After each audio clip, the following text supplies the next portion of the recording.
Ang mga opinyon, kuro-kuro at pananaw na ipapahayag ng mga panauhin at mga tagapagdaloy ay hindi sa programa, sa pamunuan o ng ahensyang ito.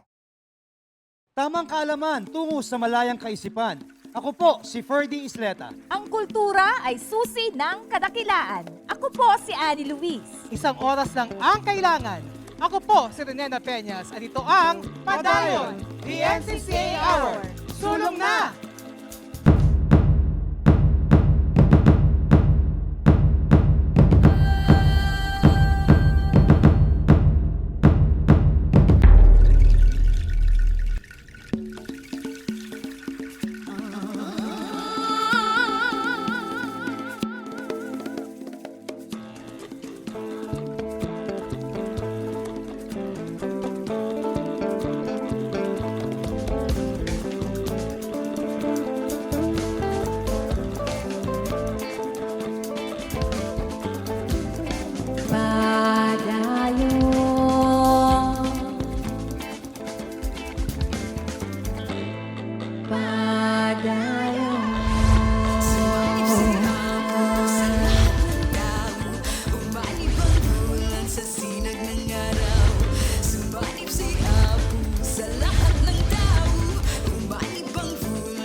Padayon, the NCCA Hour. Sulong na.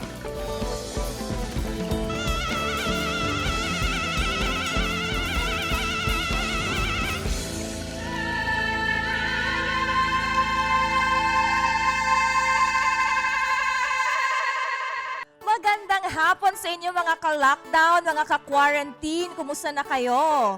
Thank you very much for joining us on our third episode here at the Padayon, the NCCA Hour. Maraming salamat po sa pagsubaybay ninyo at sa pagsama ninyo sa aming pangatlong episode. Pero mga partners ha, bago tayo magpatuloy, magpasalamat tayo sa lahat ng mga kapadayon na sumubaybay sa ating first two episodes. Napakataas. Oo nga. Trending daw tayo.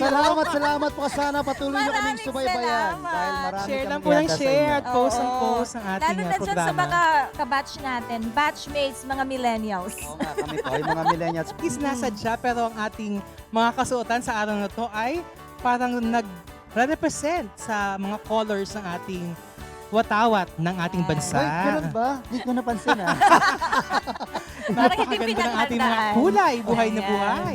Kaya naman, abang lamang po sa ating programa dito sa Padayon, the NCCA Hour. Sulong na!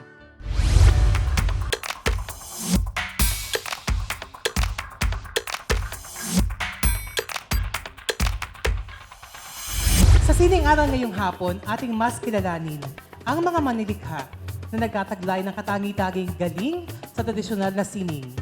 Mga manilikhang ginugol ang kanilang talento upang panatilihing buhay ng mas mahabang panahon ang tradisyonal na sining ng Pilipinas. Sila ang ating mga manilikha ng bayan o National Living Treasures. Mga partners, kapag sinabing gamaba o manilikha ng bayan, ano o sino ang inyong unang naiisip? Ako ang naisip ko, kayamanan. Sila ay yaman ng ating bayan. Kasi nga, National Living Treasure. Oo, Ginagalit lang ang pala. lalim. Ay, partner At Ann. naisip ko mga katutubong sining na hindi matatagpuan sa ibang bansa. Yung uniquely na kanila lamang o sa atin lamang dito sa bansang Pilipinas. Mas malalim yon. Ang lalim yung dalawa, pero para mas palalimin pa ang ating usapan, ang ating bisita mga partner, siya ay isang cultural ecologist at critic, humanities scholar at composer. Siya rin ay isang author ng Asynchronic Study of Living Filipino Cultures, dating tagapangulo ng National Commission for Culture and the Arts at kasalukuyang head ng National Committee on Music, Dr. Felipe De Leon Jr. Nakakatuwa, sir, na kayo muling nakita. Kamusta po kayo ngayon, sir, sa panahon na ito ng pandemic? Actually, sanay ako sa ganito kasi matagal ko ng wish na ma-lockdown ako sa bahay para matapos ko yung mga trabaho rito Sir, bigyan niyo Bigyan naman po kami ng konting background para sa ating mga viewers na first time din na ngayon lang maririnig ito. Ano po ang gawad sa Manlilikha ng Bayan o Gamaba? Yaping Masalondulo, Uwang Ahadas, Teofilo Garcia, Samaon Sulaiman, Salinta Monon, Masino Intaray, Magdalena Gamayo, Lang Dulay, Haja Amina Api, Ginaw Bilog, Federico Caballero, Estelita Pantilan, Eduardo Mutuk, Darhata Sawabi, Ambalang Osalin, Alonso Saklag. Gawad sa Manlilikha ng Bayan, National Living Treasures. Yun ay pagkilala sa mga magagaling nating artist o dalub sining, saka mga crafts people sa buong bansa. Kung sino yung pinakamagaling sa kanilang traditional culture, yan ang binibigyan ng gawad sa Manlilikha ng Bayan. Parang ito ay ka-level ng National Artists Awards. Tama po ba ako, Prof? Pareho sila ng binibigay na kabuya, award, habang buhay yon. Sir, matagal na po itong Gawad Manlilikha ng Bayan. I think tuwing nagkakaroon ng pagpili, nagiging bahagi po ito. Ano po yung mga experience natin nung panahon na namimili tayo ng mga Gawad ng Manlilikha ng Bayan? Nakakatawa yung umpisa niya eh. Kasi nga, yung batas para sa Gawad Manlilikha ng Bayan, nauna pa yan sa paglikha ng NCCA eh. 1992, napirmahan bilang batas. Ngayon, isang taon na halos, hindi pa na ipapatupad. So noong 1993, merong order sa Malacanang na sabi ni President Ramos, ba't hindi natin ni-implement yung gawad na yan? Ang tagal na yan. Yan, nakatanggap kami ng order noong July 1993. Aba, i-implement na raw at the latest December, kailangan maibigay na yung gawad. So, nangyari, kumuha ka agad ako ng assistant, si Cecil Picache, kaisa-isang assistant. Wala pa kaming experts para mag-search, no? Kaya ako na lang nag-search, magkasama kami. Meron kaming kasamang cameraman. So ito sir, yung mga pumupunta kayo sa liblib na mga boxer, di ba? Para pumili ng mga Gawad ng Manlilikha Wala nga, ng Award. nagpunta kami sa Mama Sapano. Doon namin natagpuan si Samaon Sulaiman. Nagpunta kami sa kabundukan ng Southern Palawan, sa Brooks Point. Doon namin natagpuan si Masino Intaray. May kasama kaming videographer, mabigat yung camera na dala niya, no? Gabi na, inabot kami ng gabi, bundok yun eh, walang kuryente. Nakatayo kami lang sa Volcanahe, pauwi na kami, nagpapasalamat kami dun sa in-interview namin.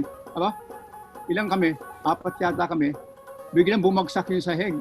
Nasira, kasi nga sa bigat namin, hindi kami kaya. Si Ginaw Bilog, mga ganyan, sa Hanono, oo. Yan, ambahan.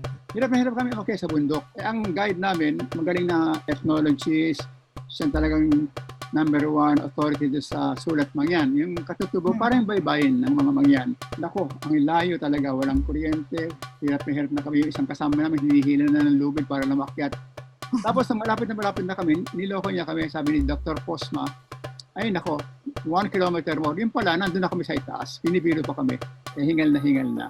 Kaya kay Samaon Sulaiman, bago kami nakarating sa kanila, baha. Kali yun, parang halos nagbangka ka pa kami, patawid ng kali. Pagdating naman sa kanila, tuwan-tuwa sila dahil first time yata may bumisitong mga galing sa national agency. So gaano po kahalaga itong research component, lalo na sa pagpili ng Gawad sa Manlilikha ng Bayan Award? Ang proseso, kinakonsulta natin ng mga eksperto sa mga bawat kultura. Marami tayong iba-ibang klaseng kultura eh. Basically, 3 klaseng kultura yan. Yung kultura ng mga katutubo, yung mga tinatawag natin indigenous peoples, yung mga nasa bundok. Ang yaman-yaman ng kultura nila. Tapos yung mga Muslim-Pilipino, mayaman din ang kultura, traditional culture. Tapos yung lowland Christians. Yan ang sakop ng Gamaba. Pero itong 3 traditional cultures na ito, hinahanapan natin ng expert. Sino ba ang expert sa Ifugao? Sino ba expert sa Mangyan? Sino ba expert sa Tivoli? Tapos tatanungin namin sila, sino ba pinakamagaling na artist craftsman sa mga lugar na ito? Gagawa sila ng rekomendasyon.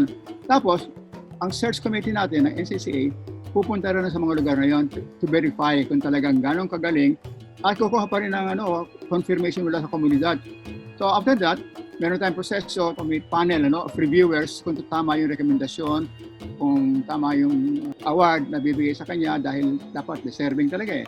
Usually 3 ang ang kino-consider natin, body of works. Talaga bang meron siyang consistent body of work mula pa na umpisa? Marami na ba siya nagawa? Kailangan may katibayan. Pangalawa, technically, we're excellent. Ano? Yung craft niya, wala tayong dapat masabi. And then pangatlo, artistic quality. Artistry, yung talagang excellent aesthetically, talagang maganda. Merong malinaw na identity ng kanyang grupo, ng kanyang komunidad. Yung ethnicity, pag sinabing Tiboli, malinaw ang pagka-Tiboli. Kapag yan ang pride ng kanyang cultural community. Pang-apat pala, kailangan willing siya magturo. Pag hindi siya pwedeng magturo, hindi na pwedeng bigyan. Kasi ang purpose itong gawad na ito ay ma-perpetuate yung tradisyon.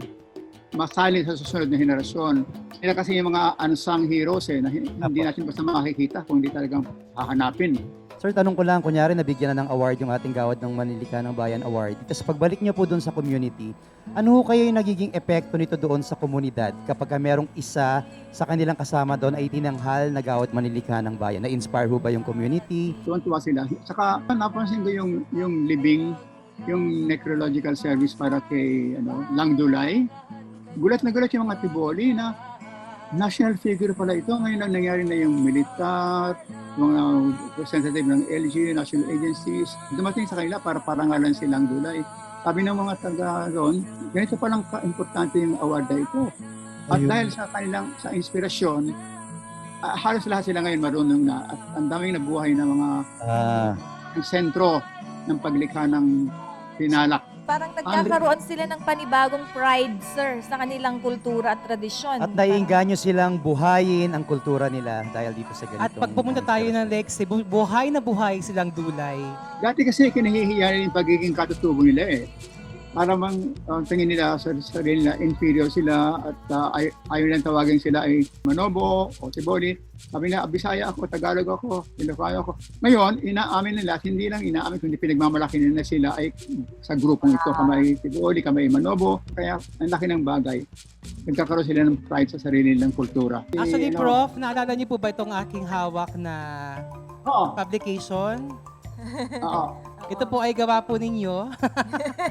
So hanggang ngayon po, lagi ko itong dala para pag ako merong mga kailangang sabihin. Gaano po kaimportante itong mga gawa ng ating mga gawad sa Manlilika ng Bayan? Yun, malalim ang tanong mo, malalim din ang sagot niya. Ang kultura kasi ng katutubo ay tinatawag natin holistic. Pagka ng holistic, lahat ng tao ay artist. Kasi pagka develop lahat ng faculties ninyo, you will be good in many things, no? Hindi naman talagang jack of all trades. Maraming nagagawa, pero meron pa rin specialization sila. Magaling sila sa isang bagay. Maring isa magaling sa pagsasaka, yung isa magaling sa panggagamot, yung isa magaling sa singing. Pero lahat sila ay artist. So, hindi sila consumerist. Kasi sa ating kultura, sa mga syudad natin, lahat ng tao halos ay meron ng isang specialization. Yun lang ang pinag-aralan, yun lang ang ginagawa niya. Kaya lahat ng ibang bagay, binibili na lang niya, kinoconsume na lang niya, hindi siya lumilikha. Samantala sa katutubo, yung isang magsasaka, ay maaaring siya rin gumagawa ng bahay niya. Siya ay maaaring arbularyo din, maaari siyang community leader at siya ay artist at the same time. Yan ang kahalagahan ng kultura niyan. Bawat awardee ay isang demonstrasyon na ang katutubong kultura natin ay mayaman sa potensyal bilang tao. Kasi ang tao ay dapat manlilikha tulad ng Diyos na nilikha tayo. Pag binigyan natin ng gawad, ang bawat manlilikha ng bayan, nakikita ng komunidad na importante yung ginagawa nila para sa komunidad. At mapagpapatuloy itong kulturang ito where everybody is an artist. Kaya ngayon, maganda ito para sa kalusugan kasi the more you create, the healthier you are. Mas marami kayong skills na alam, the more you can generate meanings. Pag hindi kayo marunong mag-generate ng meanings, wala kayong hahanapin kundi kapangyarihan at yaman. You will be power-obsessed, saka wealth-obsessed. Marami pa tayong gustong tanungin kay Prof tungkol sa Gawad ng Manlilika ng Bayan. Pero alam mo si Prof, matagal na rin natin siyang gustong interviewin kasi hanggang ngayon napakasigla niya, napakalakas. At si Prof po talaga sa totoo lang, nung nandito siya mula first floor hanggang 7th floor, naglalakad po ng hagdan niya. Oo. So Prof, ano po yung mga sikreto natin sa pagkakaroon ng magandang kalusugan at ano rin po yung pwede nating ibahagi sa ating mga manonood para mas mapangalagaan ang katawan sa panahon na ito ng pandemya? Tulad nga sa mga manlilikha ng bayan, meron silang isang kultura na paulit-ulit yung ginagawa nila. Pero hindi ito mechanical kasi it's a creative repetition. Habang inuulit yung paghahaboy, ang resulta niyan, isang kakaiba at unique work of art. Hindi lang basta yung nasa pabrika kayo na pupuk lang ng pupuk ng tornilyo, araw-araw pare-pareho lang ginagawa nyo. Pag meron kayong creative output, hindi kayo mabobor. At sige na habang meron kayo nilikha, mas kaya sa ano pang larangan, no? Pag paulit-ulit yan, pero towards something creative, mahahay kayo. You'll be in some kind of a trance.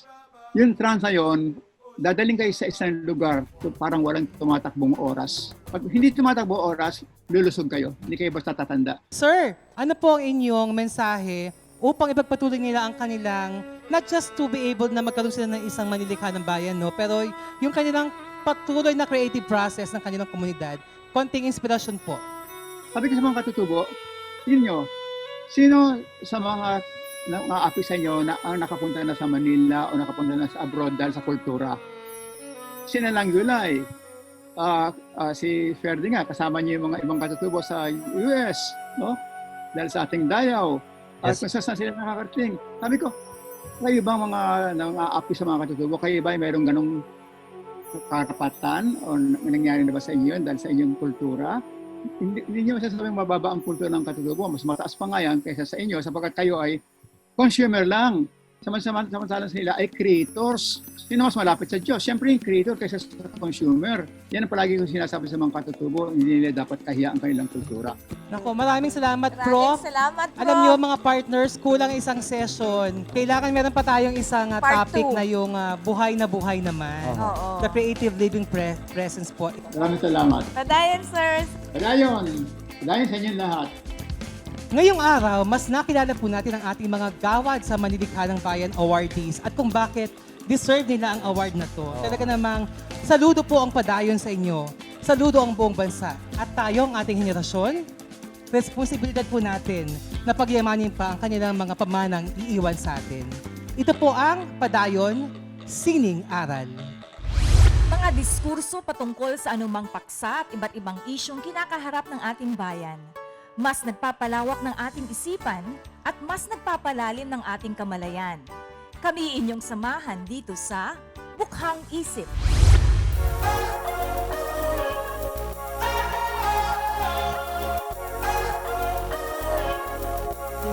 Ako po si Dr. Abubakar Datmanong, ang Commissioner ng Sub-Commission on Cultural Communities and Traditional Arts. At ito po ang aking Bukhang Isip.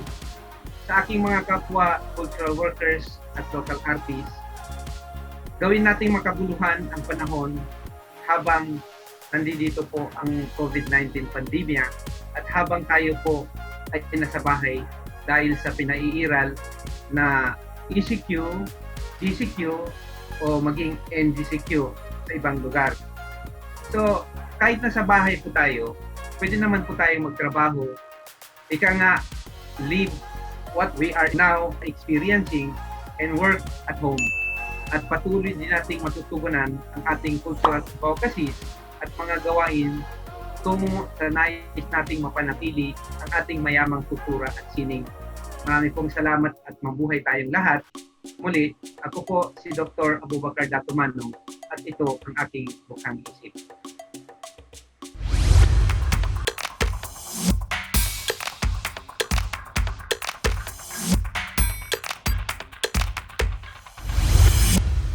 Isa sa maraming anyo ng sining ay ang performance art o sining pagganap. Mula sa vocal instrumental music, teatro at sayaw, spoken poetry hanggang sa modernong rap battle.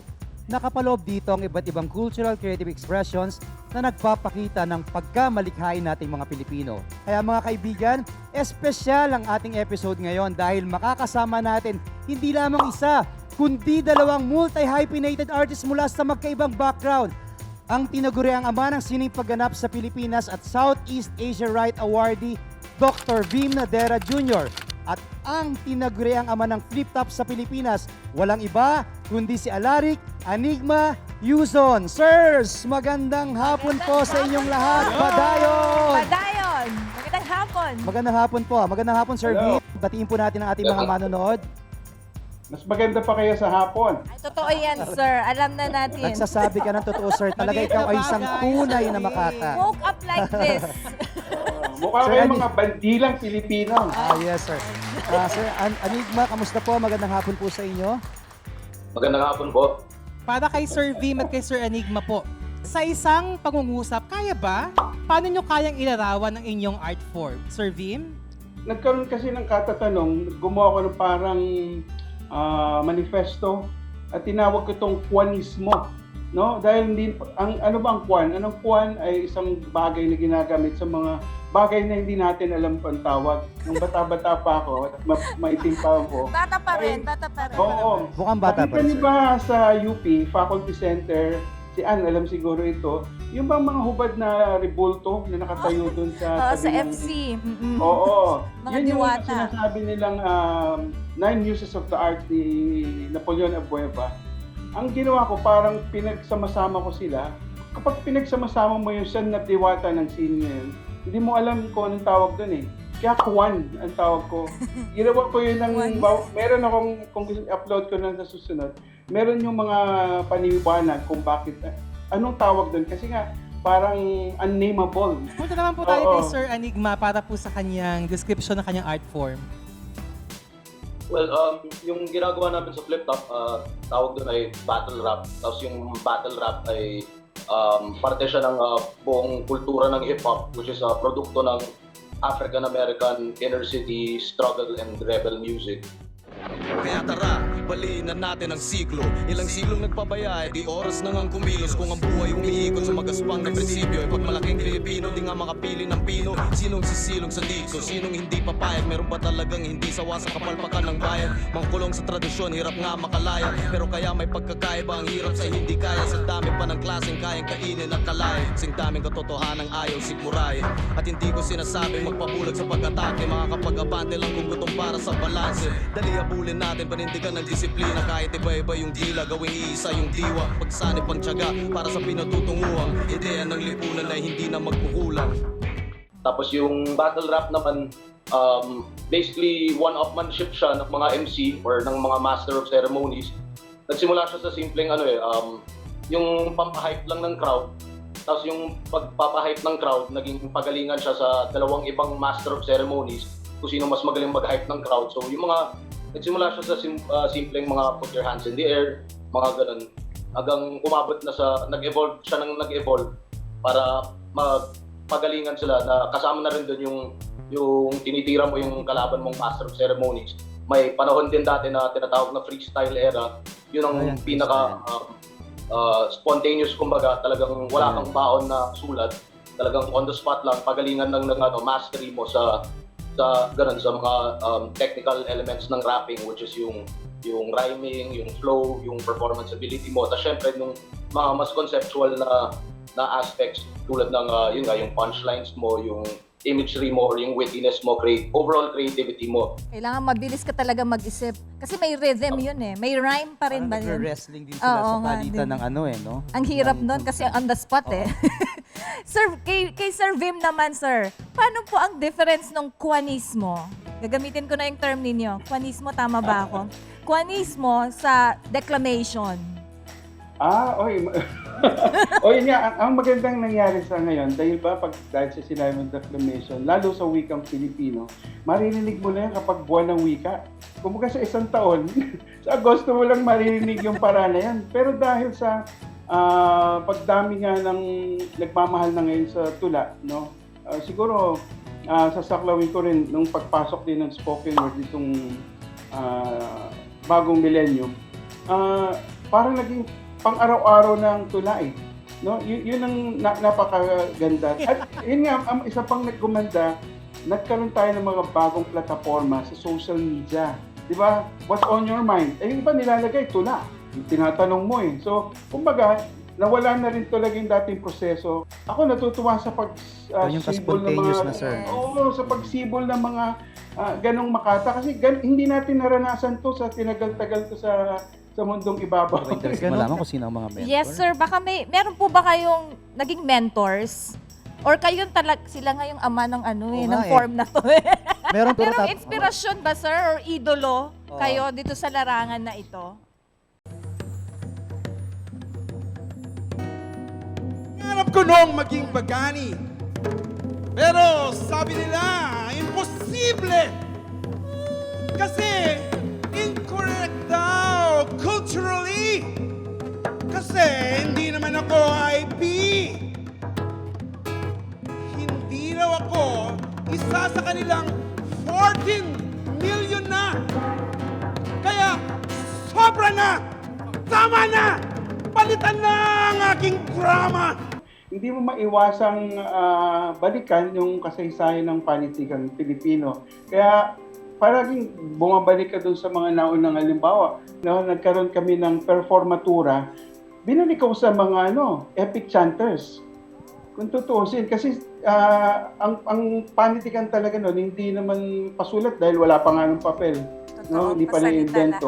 Pasalita lahat. Kaya kung titignan nyo, ginamit yung hudhud, no? Tuwing nag-aani sila ng mga ifugaw, no? Ganon din ang mga maranaw sa kanilang darangin. At kung ano-ano pa, kung titignan nyo ngayon, kalinya ng iba pang mga epiko sa ibang bansa. Doon po pinabalikan lagi yung pinagmulan ng ganitong paraan ng paglalahat ng sarili. Kasi pag may gusto kang sabihin espesyal, hindi mo basta sasabihin na mahal kita eh. Di ba, Rene?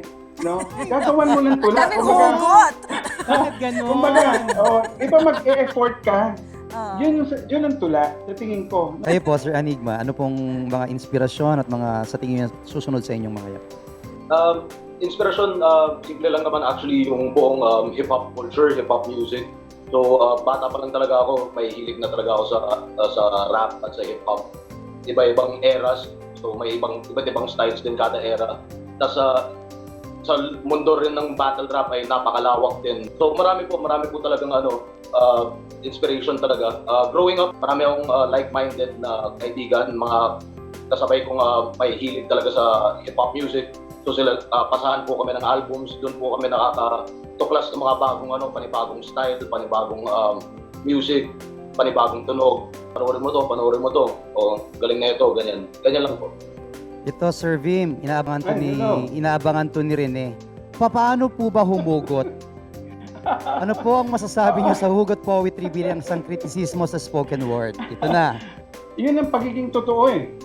No, kaya nga hinuhugot, kaya pag tinatanong natin, may pinagdadaanan ba yan? O may pinaghuhugutan ba? Nanggaling yun eh. Kasi kung titignan yung hugot naman, malayo na ang pinanggagalingan. Titignan yung unang mga saknong o stanza ng kundiman, mababa ang tono, no?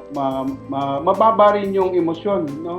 Pero pagdating sa gitna, nagkakaroon ng transition na sa uli, nagkakaroon ng pagtaas ng tono at pagbawi, no? Aking buhay na maligaya sa kabukiran, walang kalungkutan, ang mga ibon nadahawitan.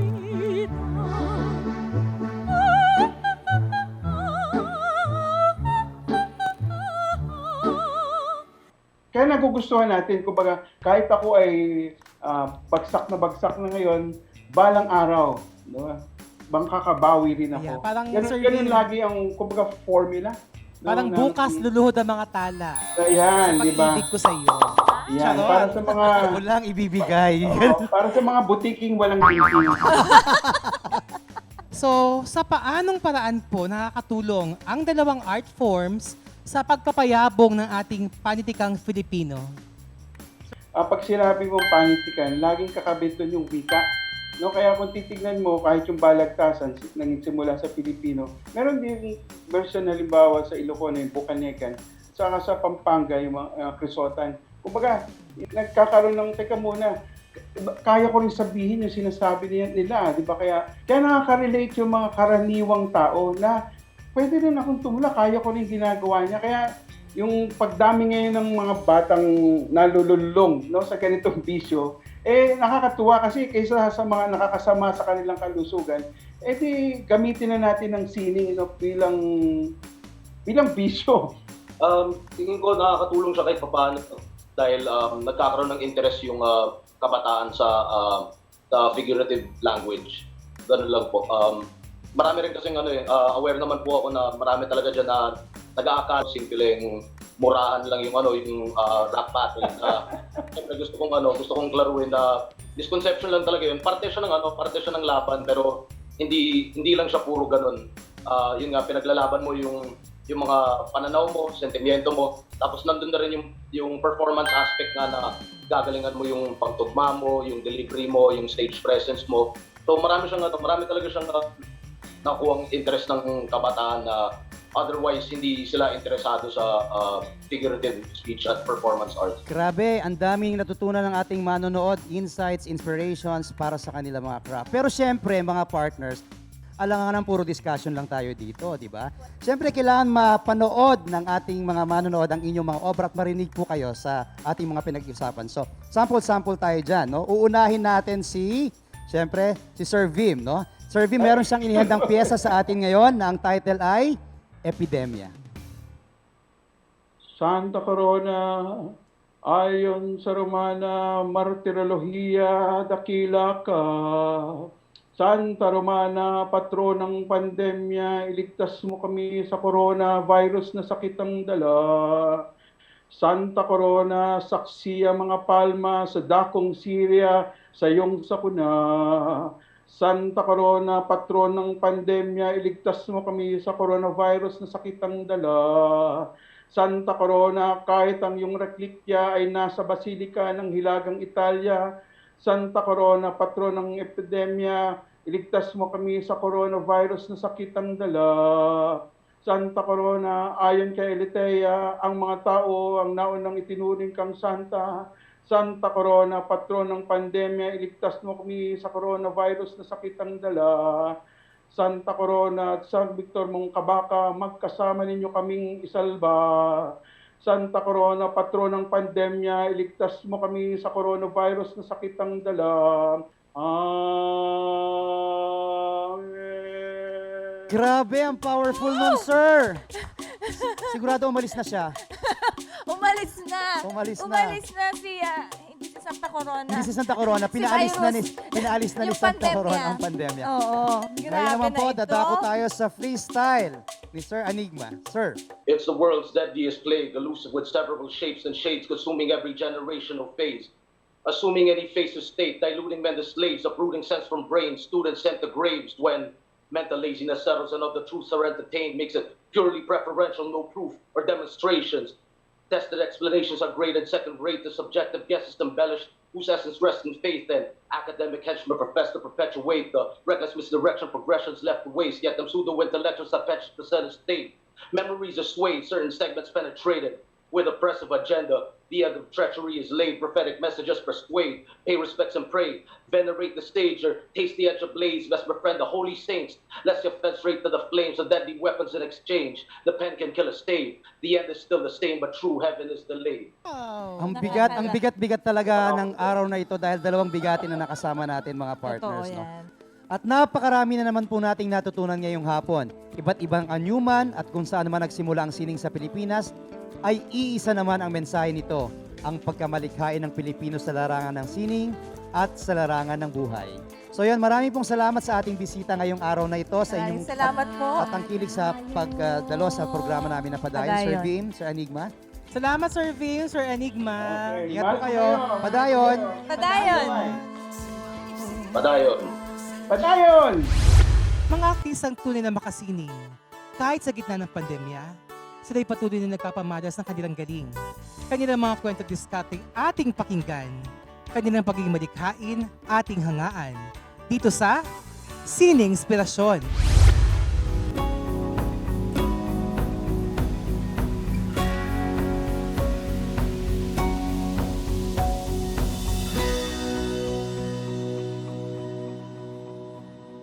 Ako po si Bernard Caritero, aktor at acting coach po sa isang TV network. Sa pangyayaring ito, ang industriya ng entertainment ang isa sa pinakamalaking naapektuhan. Nung tumigil ang produksyon ng telebisyon, pelikula, commercial, napakaraming naapektuhan, lalong-lalo na yung mga maliliit na nagtatrabaho sa likod ng camera. Ako pinilit kong tanggalin yung negatibo. Kasi sobrang negative na ngayon nangyayari. Isa sa naging positibong epekto ng pandemyang ito, mas naging close ang isang pamilya. Isa sa mga ginawa ko para lang malibang yung sarili ko, nanood ako online ng mga bagay na pwedeng ma-improve pa yung talento ko, kung paano ko mai-share yung talento ko. Naghanap ako ng iba pang ideas kung paano pwedeng kumita ulit. Ang misis ko, natigil din sa trabaho. Ang ginawa niya, yung libangan niya na pananahik, doon siya nag-focus. Ito namin online, ang dami na nagbibenta ng kung ano, including yung face mask. Kaya naisip namin, bakit hindi? Bakit hindi namin gawing negosyo? Yung libangan niya na pananahi, ginawa namin ng, naghanap kami ng mas magagandang disenyo. Ayun, ngayon, munting negosyo na. At dire-diretso na. Panahon ng pandemya, napakahabang lockdown. Nakita ko na marami tayong mga kababayan, marami pa rin palang mga Pilipino na may mabubuting loob. Online, nakikita namin yung mga kaibigan namin na nag-extend kahit kaunting tulong sa mga kapwa namin na manlalabas o mga artista sa telebisyon na walang trabaho.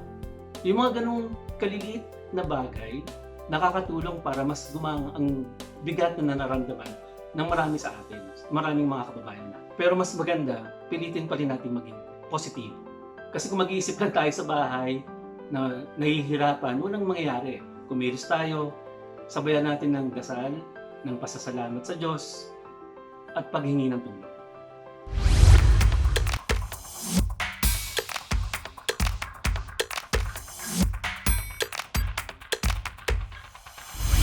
Sa Samut Sining naman, ating aalamin ang kwento ng Philippine Philharmonic Orchestra, ang isa sa mga pangunahing musical ensemble ng bansa. Ating tatalakayin kung paano nila inihahatid sa mga komunidad ang mga himig at awit na kadalasan ay napapakinggan lamang sa mga kilalang entablado kagaya ng Sentrong Pangkultura ng Pilipinas, a Cultural Center of the Philippines, ang kanilang tahanan at tanghalan.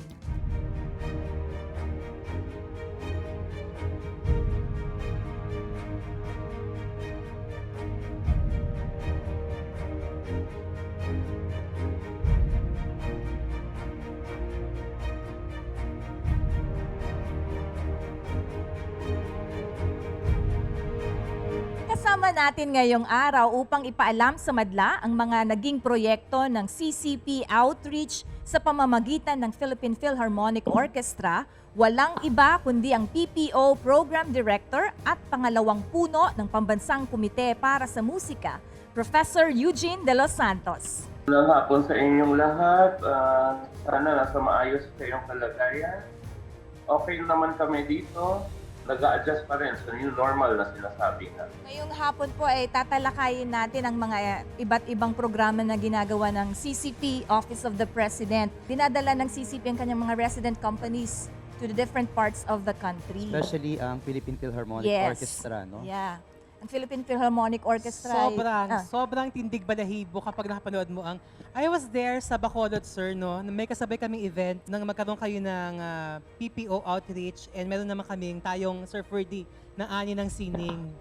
And nakita natin yung excitement ng mga taga Bacolod sa talaga pong napuno po ninyo ang venue. Nakita ko rin yung PPO outreach noon sa Palawan. Grabe, isang malaking gymnasium ata yun. Punong-puno ng mga tao. Kasi pag sinabi mo kasing orchestra, akala mo pang theater lang eh. Pang main theater lang ng cultural center. Kaya kakaibang initiative talaga na itong PPO ay nakakarating sa ating mga communities kahit nasa iba't ibang panig ng Pilipinas. Ibahagi po natin konti yung paano nagsimula yung PPO para ipakilala natin sa mga ating mga audiences ngayon, lalo na yung mga mas nakababata.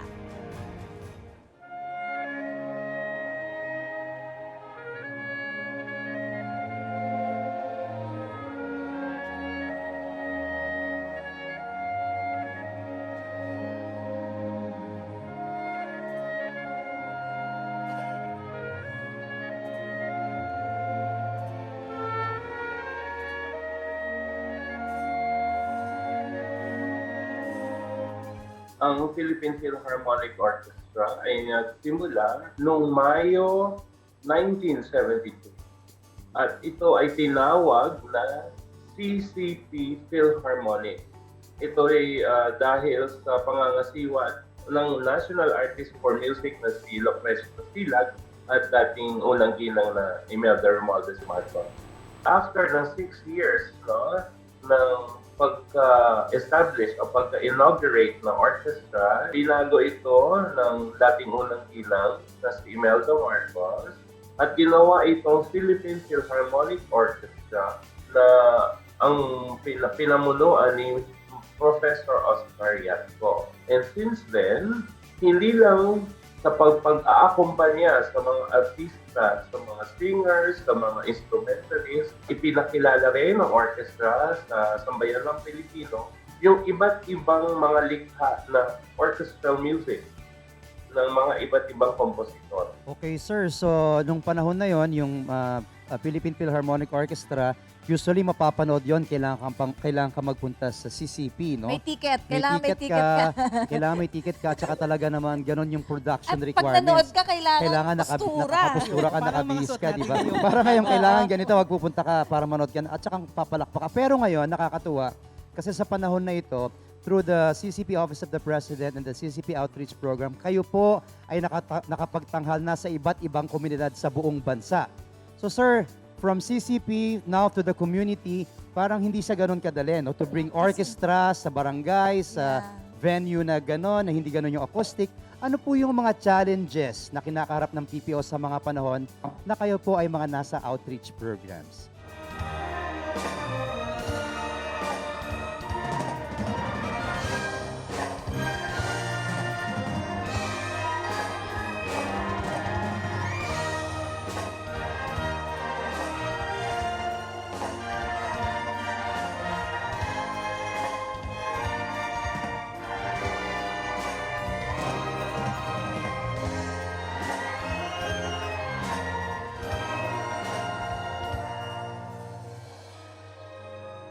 Unang-unang challenge para sa orchestra dahil nga sanay ang mga tao at sanay mismo yung mga orchestra members pinuproduce nila sa isang concert hall.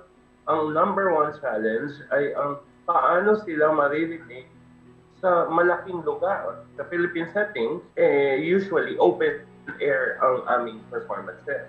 So, ang number one challenge is the sound. Yeah, yung And acoustics. we try to use whatever is available to enhance the mga sound systems natin. Wow, so imagine, ganun pa rin yung experience kahit nasa labas ka. So siguro Medyo yung mga mahirap tao doon, yun, Kasi pag amazed open na amazed. air, Saka iba yung yung... tunog, iba kasi talaga ang tunog ng orchestra. Totoo. Tanong ko lang Yeah. po, isang malaking challenge din po ba yung ating audience mobilization or ang ating promotion? Well, at first, this malaking challenge kasi unang-una yung ating mga mga kababayan, lalo na sa mga liblib na puo, hindi naman nila alam bakit mayroong Philippine Philharmonic Orchestra. Ano ba yung orchestra? Katuwang ang Office of the President na Cultural Center and our President, si Sir Nick Lizazo, to mobilize the local government units and help bring the people to the venue. And usually, the venues are the plazas in the towns and sa harap ng munisipyo mismo. Sir, on the part of the audience, partner, tanong ko lang, no? Kasi I mean, part of the performers sa ating mga members ng PPO. Ano kaya, sir, yung experience nila ng pagkakaiba na sila ay nagpe-perform sa CCP at yung sila ay nagpe-perform doon sa community?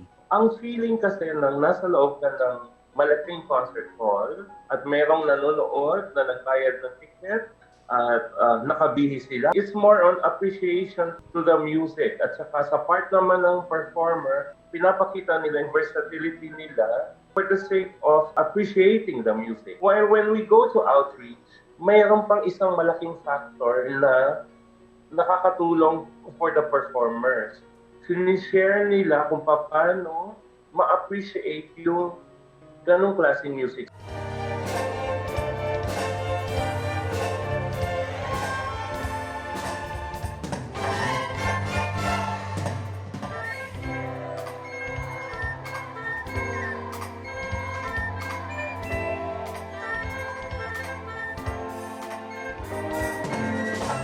Kadalasan po nakikita ang orchestra at ang classical music bilang isang elite form of art, hindi accessible sa mga masa. Paano po ito tinatanggap ng mga komunidad At ano po ang masasabi niyo tungkol sa mga pagdagkan po, connection pong ganito? Ang sabi ng aming presidente na si Mr. Nick Lizaso, ang art, ang musika ay para sa lahat. Pangunahing objective nitong outreach ng Office of the President is to bring music to the masses. Since the people cannot come to PCP because of various reasons, dahil malalayo, etc., they cannot afford it, yung CCP, yung Cultural Center, yung Philippine Philharmonic Orchestra, dinadala sa kanila. Noong una, very apprehensive nga rin sila kasi paano mo i-introduce yung ganong klaseng musika sa malalayong lugar with the right programming, nakakatuwa na nakaka-connect sila doon na naririnig nila.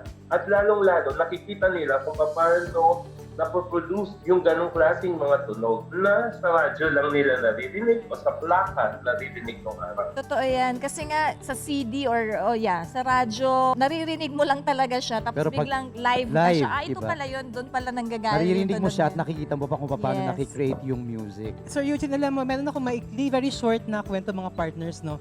Isang araw nag-usap kami ni Chairman. Before the lockdown, sabi niya, Rene, kunin mo naman yung ating mga music ambassadors, sina Julian San Jose at Casey Tandingan, and of course, our art ambassador, Catriona Gray. Gusto ko silang kumanta sa isang tuhog ng PPO event sa bandang Ormoc. Tama ba, sir? No, hindi lang natuloy dahil sa Yes. quarantine lockdown. Hindi lang natuloy. Meron din kwento si chairman na hindi ako alam ng mga tao na ako yung chairman. Naglalakad lang ako and nakilala ko yung isang nanood, isang tricycle driver. At kinento niya kung paano naiyak yung tricycle driver dahil sa impact ng PPO music nung gabing yun sa Wow, Bacolod. that's a very heartwarming Tricycle story. driver pero sobrang appreciate po ang ginawa po ng ating PPO. Mga simpleng tao, masa, Diba?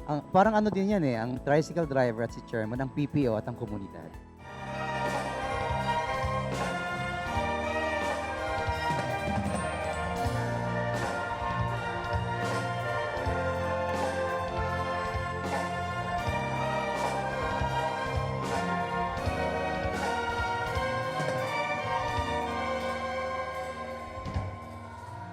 So iba po rin po yung experience ninyo pag pumupunta kayo sa mga komunidad, no? Nasabi nyo kanina. Paano po yung impact naman nun sa mga musicians as a performer? Or yung pananaw ng masa? Pero sa inyo po, may nababago po ba? Meron po bang remarkable experience? Doon na-validate.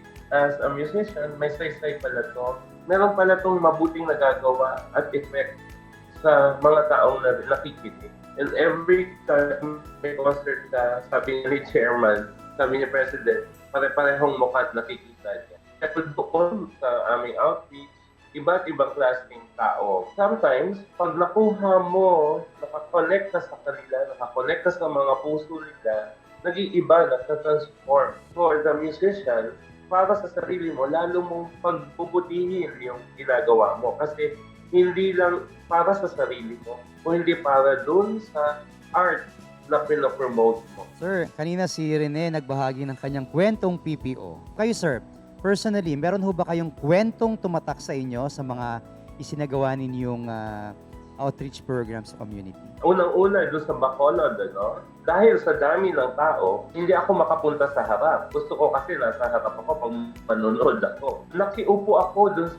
sa bangketa sa harap. Tapos nakatabi ko dalagitang babae na may kasamang mas batang lalaki. Tapos nag-uusap sila in the dialect. At sabi niya, ganun pala yun. Ganun pala yung tunog na yun. Ang laki-laki pala ng instrumento. Just listening to their conversation, malaking factor when it comes to educating the people, our people, kung paano nangyayari yung ganung sound sa pagtugtog ng buong orchestra. At nare-realize nila at nararamdaman nila. Napakagandang effect. Very heartwarming story.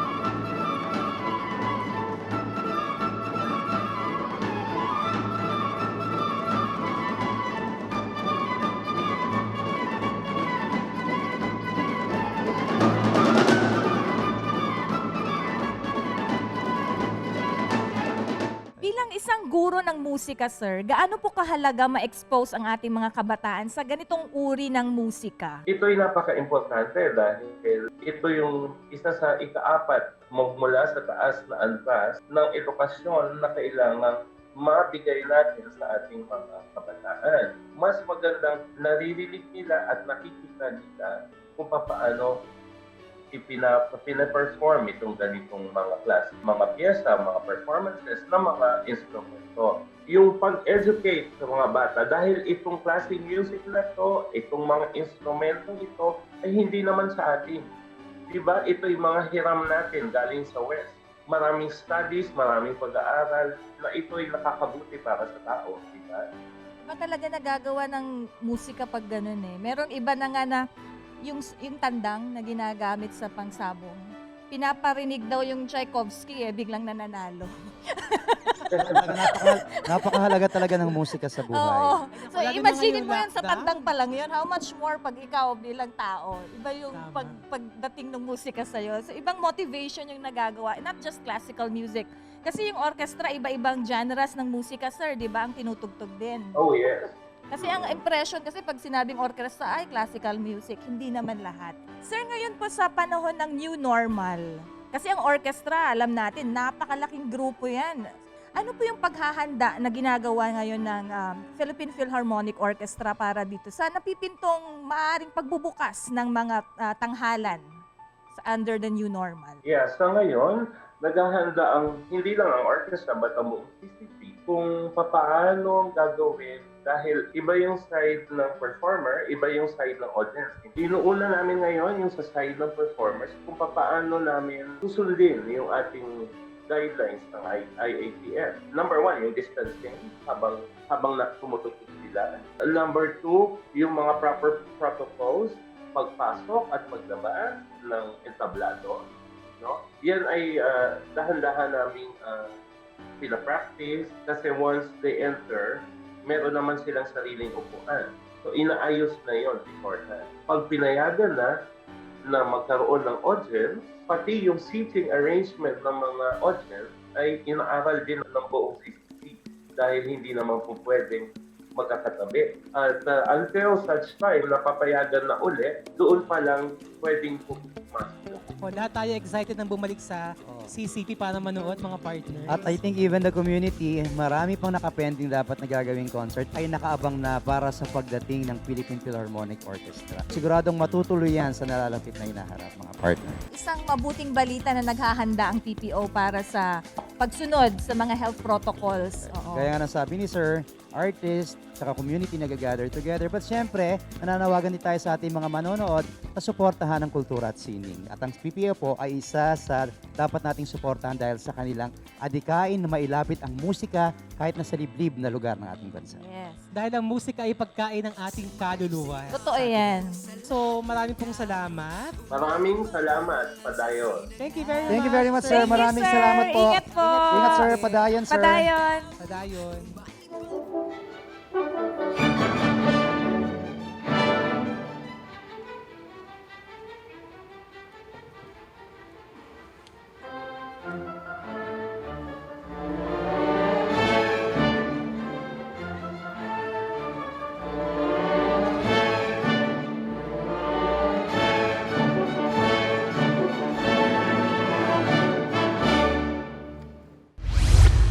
Magpakitang gilas at galing sa pag-flip top or spoken word at magkaroon ng tsansang manalo ng mga premyo at maitampok sa Facebook page ng NCCA o dito mismo sa Padayon, the NCCA Hour.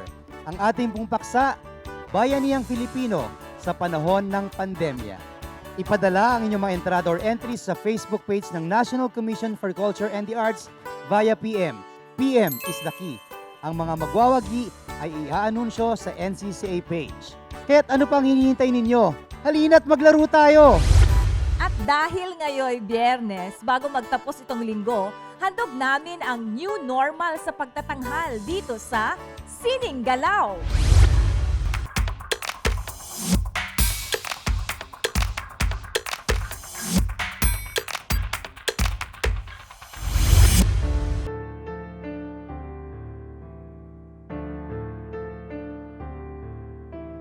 Many nights we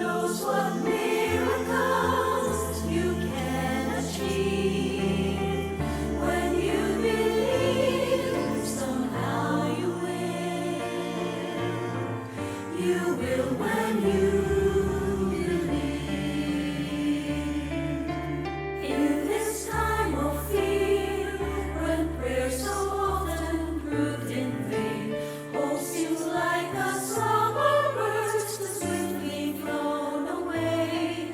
Yet now I'm standing here, with heart so full I can't explain, seeking faith and speaking words I never thought I'd say.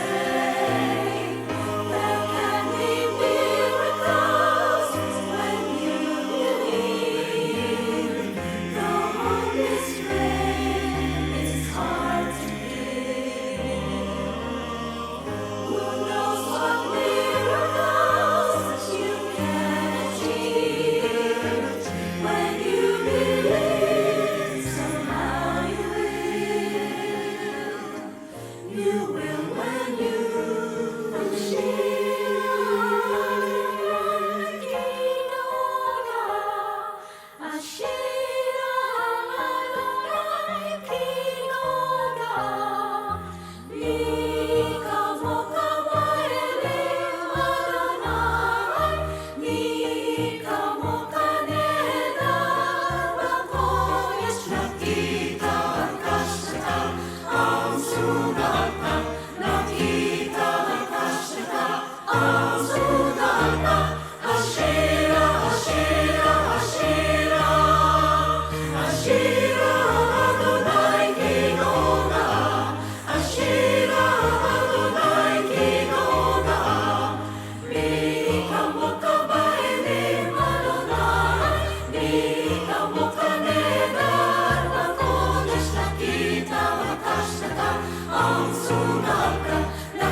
Mga partners, katulad ng sinabi ko sa inyo kanina, 1 oras na nga kailangan sa ating programa at 1 oras na nga ang lumipas. Kaya naman ngayon, ang tanong ko sa inyong dalawa, ano ang inyong mga hugot?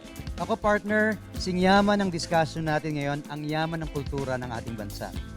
Meron tayo kaninang flip top, meron tayong hugot, meron tayong gamaba, meron tayong outreach program ng CCP. Actually, napaka-hitek, napakayaman ng discussion, singyaman ng ating bansa. At syempre, nalaman din natin na ang ating mga katutubong sining ay isang tunay na unique sa ating bansa na tunay na pwede nating ipagmalaki sa buong mundo dahil ito ay walang katulad. Ako naman mga partners, ang hugot ko sa araw na to ay mayroong tradisyon at mayroong inobasyon. Hindi natin kailangan mamili kung tradisyon o inobasyon.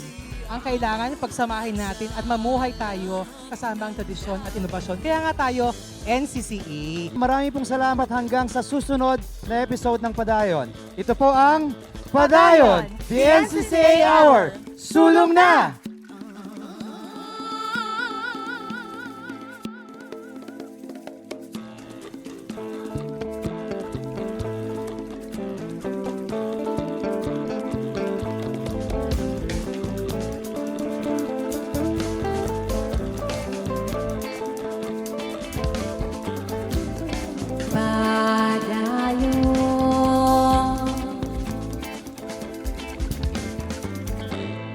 Padayon.